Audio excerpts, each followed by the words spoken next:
ओंकार, सबसे बड़ी बात जो समझ में आ रही है कि जो एनकैश बीजेपी करना चाह रही है संकल्प पत्र के साथ ही साथ, वो ये कि जो भय का वातावरण है, जो डर का वातावरण है, उसे ही सबसे बड़ा मुद्दा बनाकर उसी हिसाब से संकल्प पत्र का स्लोगन भी जारी किया गया है।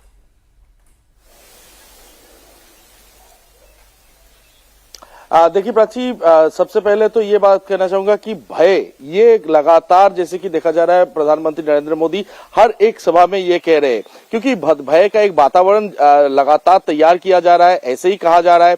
पर सिर्फ प्रधानमंत्री नहीं, इसके अलावा गृह मंत्री अमित शाह भी हर एक सभा में जाके यही बात को कह रहे हैं कि भय छोड़ के सबको घर से निकल के इस बार चुनाव में पार्टिसिपेट करना है। और उनका जो कहना है कि राज्य की जो सत्ताधारी पार्टी तृणमूल कांग्रेस है, उनके खिलाफ वोट करना है, क्योंकि ये भय का एक वातावरण बंगाल में, पश्चिम बंगाल में तैयार हुआ है। तो इसको कहीं ना कहीं हटा के पश्चिम बंगाल को जितने भी जनता है उनको भय मुक्त होना है। तो ये जो नैरेटिव है, ये भय भारतीय जनता पार्टी की ये प्रेस वार्ता में मनपूर्वक स्वागत है।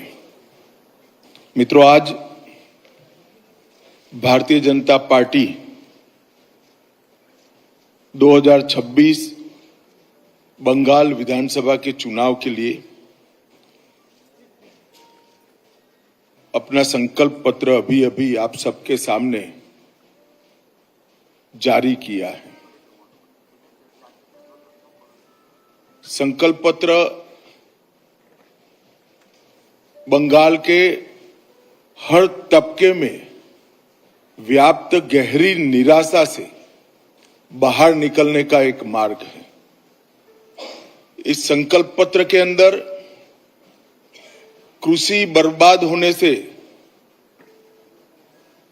कई प्रकार की आशंकाओं से घिरे किसान को एक नया मार्ग दिखाएगा। बेरोजगार युवा और भय से त्रस्त महिलाओं को भी एक नया मार्ग दिखाएगा। बंगाल की संस्कृति के हाथ से चिंतित,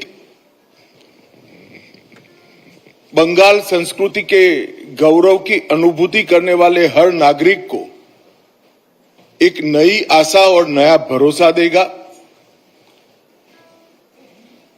और नरेंद्र मोदी जी के विकसित भारत की जो कल्पना है, उसमें विकसित भारत का रोड मैप भी ये संकल्प पत्र बंगाल की जनता के सामने रखेगा।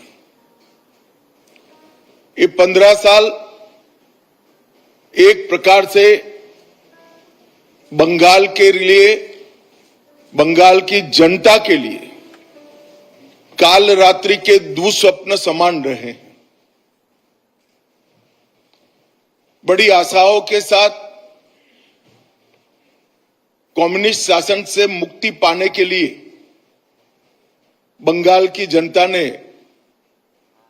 ममता दीदी को मैंडेट दिया था।